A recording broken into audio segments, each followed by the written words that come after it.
Subscribe कीजिए Gurukul hub channel को और बेल आइकन को दबाइए देखने के लिए लेटेस्ट एजुकेशनल वीडियो सबसे पहले। हेलो गाइस, कैसे हैं आप? अच्छे ही होंगे और एसएससी की तैयारी में पूरी तरह से लगे हुए भी होंगे। आज हम बात करेंगे कि 30 दिन 30 डेज में आप अपनी तैयारी को कैसे कर सकते हैं। देखिए, वैसे तो 30 दिन किसी भी एग्ज़ाम की तैयारी के लिए बिल्कुल भी कुछ भी नहीं होता, ठीक है, लेकिन ये 30 दिन हमारी तैयारी के लिए बहुत ज़्यादा ज़रूरी होते हैं। अगर हम सालों साल की तैयारी कर रहे हैं या काफ़ी टाइम से महीनों से तैयारी कर रहे हैं और अगर हम लास्ट मोमेंट पे किसी भी प्रकार की लापरवाही बरतते हैं तो कहीं ना कहीं इसका खामियाजा हमें भुगतना पड़ता है। तो ये 30 दिन जो होते हैं लास्ट के, ये हमारे एग्ज़ाम के लिए बहुत ज़्यादा ज़रूरी बन जाते हैं। तो आज की इस वीडियो में मैं वही आपको बताने जा रहा हूँ कि कैसे आप इन 30 दिनों का अच्छे से इस्तेमाल कर सकते हैं और फाइनली उतने मार्क्स ला सकते हैं जिससे आप अपना एग्ज़ाम जो टियर 1 है वो क्रैक भी कर पाएंगे और इतना स्कोर कर पाएंगे जिससे कि आपको फाइनल सिलेक्शन लेने में भी कोई दिक्कत नहीं होगी।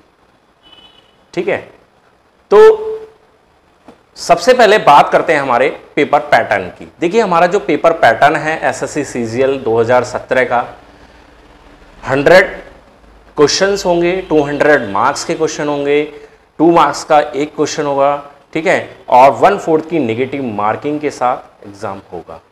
लेकिन इस बार जो फिर बदल किया गया है लास्ट ईयर से, वो किया गया है टाइम को लेकर। लास्ट ईयर जो टाइम था वो 75 मिनट्स का था, जबकि इस बार टाइम कर दिया गया है 60 मिनट्स का। तो ये 15 मिनट कम हुए हैं, तो सीधी सी बात है कि इसका इफेक्ट हमारे एग्जाम पर निश्चित रूप से पड़ेगा। हमारी स्ट्रैटेजी पर भी इसका पूरी तरह से फर्क पड़ेगा। ठीक है, वो फर्क ना पड़े, हमारे मार्क्स पर इसका इफेक्ट ना पड़े, उसके लिए हमें अपनी स्ट्रैटेजी को थोड़ा सा चेंज करके चलना पड़ेगा। ठीक है, तो उसके लिए यही है कि आप ज़्यादा से ज़्यादा प्रैक्टिस कीजिए।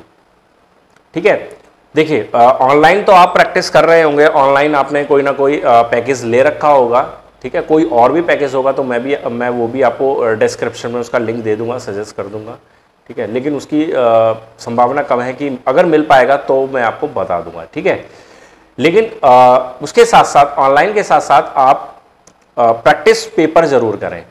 ठीक है, अलग से कोई बुक, जैसे कि जो बेस्ट बुक है प्रैक्टिस पेपर के लिए, वो आप ले सकते हैं प्लेटफॉर्म आपको अपने नज़दीकी कहीं भी बुक स्टोर पे मिल जाएगी। ठीक है, उसके साथ साथ वो नहीं मिलती है तो आप किरण कर सकते हैं। और अगर अच्छा रहेगा कि आप एक दिन में 2 सेट करें, एक किरण से कर लें और एक प्लेटफॉर्म से कर लें। समझ रहे हैं ना मैं क्या कह रहा हूँ?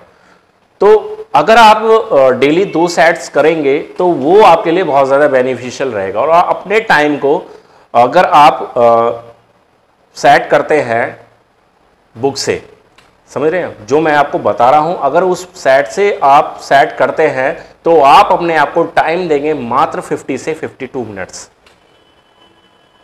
अगर ऑनलाइन करते हैं तो ऑनलाइन में तो कोई टेंशन ही नहीं है, वहां तो अपना एक टाइम फिट होता है, उसी के अकॉर्डिंग वो टेस्ट हो जाएगा। लेकिन अगर आप बुक से टेस्ट पेपर कर रहे हैं, प्रैक्टिस सेट कर रहे हैं, तो वहां आप अपने आप को टाइम दीजिए 50 से 52 मिनट्स, उससे ज़्यादा नहीं होना चाहिए। और उसके बाद अपने आप को स्कोर चेक कीजिए। ठीक, चेक करने के बाद मान लीजिए आपके फर्स्ट पेपर में, मान लीजिए आपने फर्स्ट टेस्ट किया और आपके मार्क्स ओनली 100 आते हैं या 110 आते हैं। ठीक, अब क्यों आए हैं वो इतने, उस चीज़ पर गौर कीजिए। क्या आपका पेपर कंप्लीट अटेम्प्ट नहीं हो पाया था? क्या आपके पास समय की प्रॉब्लम रह गई थी? तो उन सब चीज़ों को ध्यान में रखिए। ठीक है, जिससे कि जब आप नेक्स्ट पेपर करेंगे तो उसमें वो समस्याओं को आप थोड़ा सा रिमूव कर सकें। डे बाय डे जब आप प्रैक्टिस सेट करते चले जाएंगे आगे, तो आपके लिए एक आपको खुद दिखाई देने लगेगा फर्क कि आपने कितना इंप्रूवमेंट महसूस कर लिया है। ठीक है, तो इसलिए प्रैक्टिस सेट्स करना बहुत ज़्यादा जरूरी हो जाता है। प्रैक्टिस सेट करने के साथ साथ आपको करना क्या है कि आपको अलग से थोड़ा सा टाइम जरूर निकालना है प्रैक्टिस सेट के साथ। मान लीजिए आपने 2 सेट किए, 1-1 घंटे के सेट हो गए, ठीक है। उसके बाद आपने आंसर भी चेक कर लिया। मैं मानता हूँ 1.25 घंटे के अंदर एक सेट यानी कि 2.5 घंटे में आप ये कंप्लीट कर लेते हैं। लेकिन आपके पास आगे भी करीब 1.5-2 घंटे का टाइम होना चाहिए, क्योंकि आपको अब उसमें क्या करना है, जो भी आपके जीके के क्वेश्चन रह गए थे, जो आपकी रेंज से बाहर थे, उन सबको आपको एक बार पढ़ लेना है, उनके आंसर्स को याद कर लेना है, ठीक। ऐसा ही आपको इंग्लिश के अंदर करना है। इंग्लिश में जितनी भी वोकैब आई थी, अगर वो आपकी रेंज से बाहर थी तो उन सबको भी आपको याद कर लेना है। उसके साथ साथ मैथमेटिक्स और रीजनिंग में अगर कोई क्वेश्चन आपका छूट गया है या गलत हो गया है तो वो भी आपको सॉल्व करना है, उसकी भी प्रैक्टिस करनी है। ये नहीं कि केवल सेट कर लिया तो आपका काम खत्म हो जाता, नहीं, आपको वो सेट फिर से उसको पूरा सॉल्व करना है। मतलब आप उसको देख सकते हैं उसके आंसर्स को, ठीक है, तो उसके हिसाब से उसको तैयार कर लेना है, तब नेक्स्ट टेस्ट आपको करना है। तो इस तरह से आप अगर कंटिन्यू 20 दिन तैयारी करते हैं, 20-25 दिन डेली सेट करते हैं, तो निश्चित रूप से आपके अंदर वो इम्प्रूवमेंट नज़र आएगा जो महीनों की तैयारी और साल भर की तैयारी के बाद भी नहीं मिल पाता है। थोड़ा सा देखिए, ये जो काम मैंने बताया है थोड़ा सा कठिन तो है, लेकिन इतना भी नहीं है कि आप इसे ना कर पाएँ। आखिर आपके फ्यूचर का सवाल है, आपके कैरियर का सवाल है, तो इतना आपको करना पड़ेगा।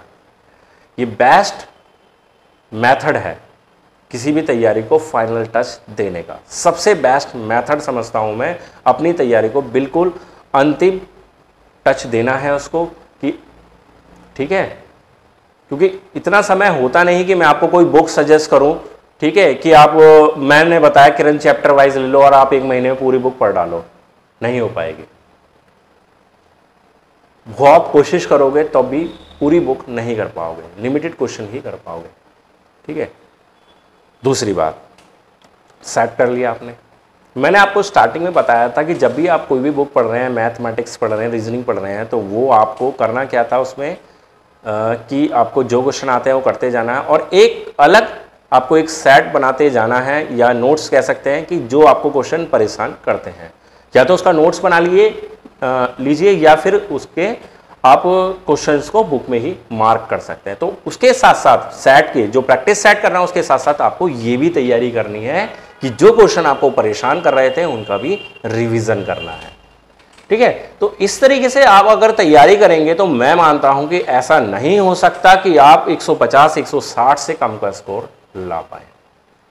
निश्चित रूप से आप 160 का स्कोर भी अचीव कर लेंगे बहुत ही आसान तरीके से 1 महीने की तैयारी में, ठीक है गाइस। तो मुझे लगता है कि मेरी जो आज की बात बताई गई हैं, सारी बातें आपके समझ में अच्छे से आ गई होंगी। तो अगर इसी तरीके से आप तैयारी करते रहेंगे तो निश्चित रूप से सफलता आपको मिल जाएगी, ठीक है। तो आज की वीडियो में बस आपको यही बताना था कि इस 30 दिन की तैयारी में क्या बेहतर रहेगा आपको करने के लिए, ठीक। तो आपको अगर आज की ये वीडियो अच्छी लगी हो तो प्लीज़ लाइक करें, शेयर करें, और अभी तक आपने हमारे चैनल को सब्सक्राइब नहीं किया है तो प्लीज़ सब्सक्राइब भी करें। धन्यवाद।